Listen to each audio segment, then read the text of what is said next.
Inihahanda na ng Philippine National Police ang kasong obstruction of justice na isasampa sa mga individual na nagkanlong kay Kingdom of Jesus Christ leader Apollo Quiboloy. Sa pahayag na inisyu ni PNP Chief Police General Romel Francisco Marbil kahapon, sinabi nito na nagsasagawa na ng masusing investigasyon ng PNP para mapanagot ang mga tumulong kay Quiboloy para makapagtago sa mga otoridad.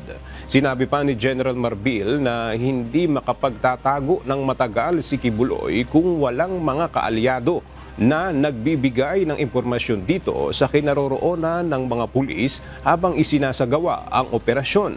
Ganon din aniya ang mga abogado ni Quiboloy na nagbibigay ng maling impormasyon sa mga pulis. Nagsasagawa na aniya ng case build-up ang CIDG laban sa mga individual na dapat nasampahan ng kaso.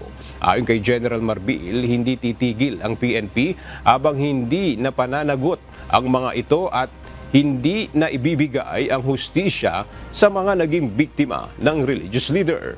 Si Quiboloy ay may mga kasong sex at child abuse at qualified human trafficking.